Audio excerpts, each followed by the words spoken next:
ساتھ حسن سلوک کرنا یہ بنی اسرائیل کی شریعت میں ہی نہیں تھا، ہماری شریعت میں بھی ہے یہ عہد۔ اللہ تبارک و تعالیٰ نے لیا ہم سے عہد کہ دیکھو والدین کے ساتھ حسن سلوک کرتے رہنا، اور یہ عہد ہماری امت کا بھی ایک عہد ہے جس کو قرآن مجید دوسری جگہ فرماتا ہے وَقَضَىٰ رَبُّكَ أَلَّا تَعْبُدُوا إِلَّا إِيَّاهُ وَبِالْوَالِدَيْنِ إِحْسَانًا۔ اللہ تعالیٰ کا اٹل فیصلہ ہے کہ اللہ کے سوا کسی کی عبادت نہیں ہوگی اور ماں باپ کے ساتھ اچھا سلوک کیا جائے گا۔ اب سوال یہ پیدا ہوتا ہے کہ اللہ تبارک و تعالیٰ نے حسن سلوک میں والدین کے حق کو کیوں مقدم رکھا، پہلے کیوں ذکر کیا گیا؟ اتنے لوگوں میں سب سے پہلے والدین کے حق کو کیوں مقدم رکھا گیا؟ تو دیکھو جس طریقے سے ہمارا مربی، ہمارا حقیقی خالق اللہ تبارک و تعالیٰ ہے، تو اسی طریقے سے اس مادی دنیا کے اندر بھی ہماری پرورش جو کرنے والے ہیں اور ہماری تربیت جو کرنے والے وہ ہمارے ماں باپ ہیں۔ والدین اپنے بچوں پر جو احسانات کرتے ہیں وہ بھی اللہ تبارک و تعالیٰ کی نعمتوں سے ملتا جلتا ہے۔ کیسے نعمتوں سے ملتا جلتا ہے؟ دیکھو جب والدین اپنے بچوں کے ساتھ جب کوئی احسان کرتے ہیں، کوئی مہربانی کرتے ہیں، تو جس طریقے سے جب اللہ تعالیٰ بندے پر کتنے احسانات کیا ہوا ہے، کوئی معاوضہ طلب کیا اللہ تعالیٰ نے، ہم نے تم کو یہ انعام دیا، یہ انعام دیا، یہ انعام دیا، اللہ رب العزت کوئی معاوضہ طلب نہیں کرتا ہے۔ تو اسی طریقے سے ماں باپ بھی اپنے بچوں پر جو احسانات کرتے ہیں اس سے کوئی معاوضہ طلب نہیں کرتے ہیں، اس لیے احسان کو مقدم کیا گیا۔ ایک شخص آپ صلی اللہ علیہ وسلم کے پاس آیا اور کہنے لگا کہ اچھا سلوک کس کے ساتھ کروں میں، اچھا برتاؤ کس کے ساتھ کروں؟ تو آپ صلی اللہ علیہ وسلم نے فرمایا امک، اپنی ماں کے ساتھ۔ دوبارہ سوال کیا تو آپ صلی اللہ علیہ وسلم نے کہا امک، تیری ماں کے ساتھ۔ دوبارہ سوال کیا تو پھر بھی آپ صلی اللہ علیہ وسلم نے فرمایا اپنی ماں کے ساتھ کرو۔ چوتھی مرتبہ جب سوال کیا تو کہا ابا کا، اپنے والد کے ساتھ کیا کرو۔ یہاں والد کو والد کہا گیا یہاں پر۔ تو دیکھو جس طریقے سے ماں خدمت کی زیادہ حقدار ہے، اسی طریقے سے والد جو ہوتا ہے وہ تعظیم کا زیادہ حقدار ہوتا ہے۔ اسی لیے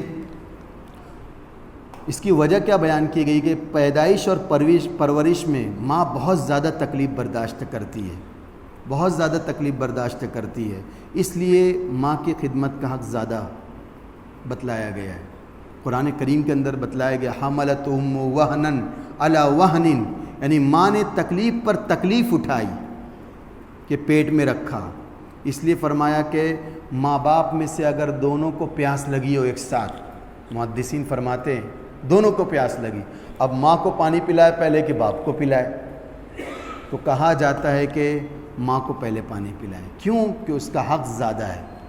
تو اسی طریقے سے جب تعظیم کی بات آئے گی، ادب و احترام کی بات آئے گی، تو اس وقت تو ادب و احترام باپ کا زیادہ کیا جائے گا، خدمت ماں کی جائے گی۔ کیوں؟ کیونکہ ماں باپ کی جو محبت ہوتی ہے وہ بے غرض ہوتی ہے، بے لوث ہوتی ہے، کوئی مفاد اس کے پیچھے وابستہ نہیں ہوتا ہے۔ بھائی بھائی سے محبت کرتا ہے تو کوئی نہ کوئی مفاد وابستہ ہوتا ہے، شوہر بیوی سے کرتی ہے، بیوی شوہر، اس طریقے سے شوہر اپنی بیوی کی خدمت کرتا ہے تو اس کے پیچھے کوئی نہ کوئی غرض ہوتی ہے، لیکن ماں باپ کی جو محبت ہوتی ہے بے غرض ہوتی ہے، اس کے پیچھے کوئی غرض نہیں ہوتی ہے۔ اس لیے شاہ عبد العزیز محدث دہلوی رحمۃ اللہ علیہ کہتے ہیں کہ ماں باپ کے ساتھ حسن سلوک کی ایک صورت کیا ہے؟ ان کو تکلیف نہیں پہنچائی جائے، یہ بھی حسن سلوک ہے۔ اچھا برتاؤ ہی کرنا نہیں ہے، تکلیف بھی نہ پہنچائی جائے اس کو، یعنی ماں باپ کو اپنے قول سے، اپنے فعل سے کسی قسم کی تکلیف نہیں پہنچائی جائے۔ کیوں؟ کیونکہ یہ ان کے احسان کے خلاف ہے، ان کے احسان کے خلاف ہے۔ اس لیے ہر ایک کو چاہیے کہ اگر اپنی ذات سے اگر اپنے ماں باپ کا دل دکھا ہے تو پہلی فرصت میں معافی مانگ لیجئے، پہلی فرصت میں معافی مانگیے۔ یوں نہ ہو کہ ہمارے والدین حیات اور دنیا سے چل بچیں، ہم بڑی بڑی خدمت کر لیتے ہیں لیکن ہمارے کسی قول فعل سے، ادنا قول فعل سے اگر ان کا دل دکھا ہے تو رب ناراض ہو جائے گا۔ جب رب ناراض ہو جائے گا، تم رو رو کے دعا کرو گے تو تمہاری دعا قبول نہیں ہوگی۔ لوگ کہتے ہیں نا میں اتنا صدقہ دیتا ہوں، اتنا سب کرتا ہوں، میرا مسئلہ حل ہی نہیں ہو پا رہا ہے. تو کچھ نہ کچھ بیچ میں چھپا ہوا ہے معاملہ. تو والدین کو بھی دیکھنا چاہیے. جب اللہ تعالیٰ نے اپنی عبادت کے بعد سب سے پہلا جو حق کس کا مقدم کیا ہے، والدین کا بتلایا، تو دیکھیں ہم اپنے قول و فعل سے اپنی پچھلی زندگی میں، موجودہ زندگی میں نہیں، پچھلی زندگی میں ستایا تو نہیں ہے، اونچے بول تو نہیں بول دیے ہیں، جھڑک تو نہیں دیا ان کو، یا ان کی بات کو کاٹ تو نہیں دیا ہے. یہ دیکھیں، اگر ہیں تو پہلی فرصت میں معافی مانگ لیجئے.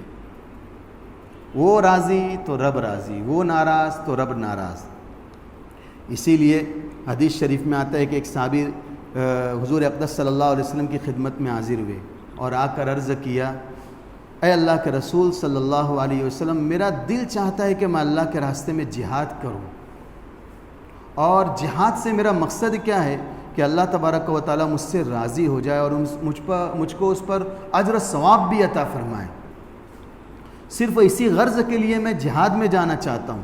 تو آپ صلی اللہ علیہ وسلم نے کہا کہ تم واقعی ثواب حاصل کرنے کے لیے جہاد میں جانا چاہتے ہو؟ جہاد کتنا بڑا کام ہے کہ اعلاء کلمت اللہ ہوگا، بلند ہوگا، یعنی اللہ کا کلمہ بلند ہوگا، دین اسلام کی اشاعت ہوگی، اتنا بڑا کام ہے. تو انہوں نے جواب دیا، ہاں میرا ایک شوق ہے کہ میں صرف اللہ کو راضی کرنے کے لیے جہاد میں جاؤں. تو آپ صلی اللہ علیہ وسلم نے فرمایا، کیا تمہارے والدین زندہ ہیں؟ تو انہوں نے عرض کیا، یا رسول اللہ میرے والدین زندہ ہیں. آپ نے فرمایا، جاؤ جا کر ان کی خدمت کرو، جاؤ جا کر ان کی خدمت کرو، ان کی خدمت تمہارے لیے مقدم ہے. اگر تمہیں اجر و ثواب حاصل کرنا ہے تو جا کر تمہارے والدین کی خدمت کرو، تمہیں جہاد میں نہیں جانا ہے. آپ صلی اللہ علیہ وسلم نے ان کو واپس بھیج دیا، والدین کی خدمت کو مقدم کیا. دیکھو، ایک ہوتا ہے نا، بعض کہتے ہیں اپنا یہ شوق پورا کرنے کا نام دین نہیں ہے کہ ہم خوب نمازیں پڑھ رہے ہیں تو یہ میرا شوق ہے، میں اس کو پورا کر رہا ہوں. خوب تسبیحات کا اہتمام ہو رہا ہے، ذکر و اذکار ہو رہا ہے تو یہ میں اپنا شوق ہے، دینی جذبہ ہے، اس کو پورا کر رہا ہوں. اس کے پیچھے ماں باپ کا حق ضائع ہو رہا ہے، اس کو نہیں دیکھ رہا ہوں. شوق کو پورا کرنے کا نام دین نہیں ہے. دین نام ہے آپ صلی اللہ علیہ وسلم کی اتباع کرنے کا. شوق، اگر والدین مجبور ہے، ضرورت مند ہے ہماری خدمت کے، تو ہم نوافل مسجد میں نہیں پڑھ سکتے ہیں، گھر پر پڑھیں گے. ہم گھر پر پڑھیں گے. یہ کہ مسجد دور ہے، ہم کو پہلی صف کی پابندی کرنا ہمارے لیے ضروری ہے، تو اس کے لیے ہم جلدی چلے جاتے ہیں. اس میں والدین کو تکلیف ہوتی ہے، تنہائی کی وحشت ان کو ستاتی ہے، تو وہاں پر حکم ہوتا ہے نہیں گھر میں رہو، ابھی گھر میں ہی سنت ادا کرو. بلکہ والدین کے حکم کی تابعداری میں 1-2 مرتبہ سنت مؤکدہ بھی چھوڑی جا سکتی ہے، بعد میں ادا کرنا اس کے لیے ضروری ہے. ہاں، لیکن فرائض اگر چھوڑنے کا حکم کہہ رہے ہیں تو نہیں، وہ نہیں مانی جائے گی کہ نماز ترک کر دو، اس طرح نہیں کہا جائے گا. کوئی بھی اگر فرض ہے شریعت کا، وہ اگر والدین کہہ رہے ہیں لا طاعۃ لمخلوق فی معصیۃ الخالق، لیکن یہاں پر دیکھو، یہاں حکم ہو رہا ہے، جہاد جیسا کام ہے، کہا جا رہا ہے کہ نہیں، سب سے پہلے یہ کہ تم اپنے والدین کی خدمت کرو. تو ماں باپ کی جو تعظیم ہوتی ہے وہ مقدم ہے. اسی لیے اگر کوئی ہدیہ اور تحفہ دینا چاہے تو کہا جاتا ہے کہ ماں کو دینا چاہیے پہلے. وہی بزرگوں نے فرمایا کہ 2 چیزیں علیحدہ ہے، یاد رکھو. ایک ہوتی ہے تعظیم، اس میں تو باپ کا حق مقدم ہے ماں پر، اور دوسری جو چیز ہوتی ہے حسن سلوک اور خدمت، اس میں ماں کا حق مقدم ہے تعظیم پر. اس لیے ہر ایک چیز کو سمجھی جائے چیز. وبالوالدین احسانا، والدین کے ساتھ حسن سلوک کرو. یہ دوسرا عہد لیا گیا. اب جو آگے کے جو حقوق بتلائے گئے ہیں، جو عہد لیا گیا بنی اسرائیلیوں سے، وَذِي الْقُرْبَى وَالْيَتَامَى وَالْمَسَاكِينِ وَقُولُوا لِلنَّاسِ حُسْنًا وَأَقِيمُوا الصَّلَاةَ، اور بھی بڑے بڑے عہد لیے گئے ہیں، اور بڑی تفصیل اور پیاری پیاری باتیں اس کے اندر انشاءاللہ آئندہ درس میں بیان کی جائے گی.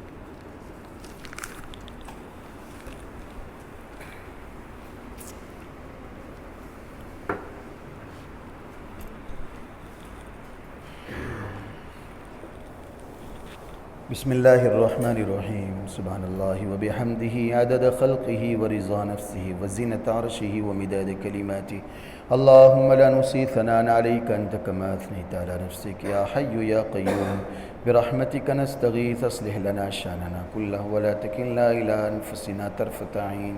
مولا ہم سب کے گناہوں کو معاف فرما دے، مولا سیئات کو حسنات سے مبدل فرما دے۔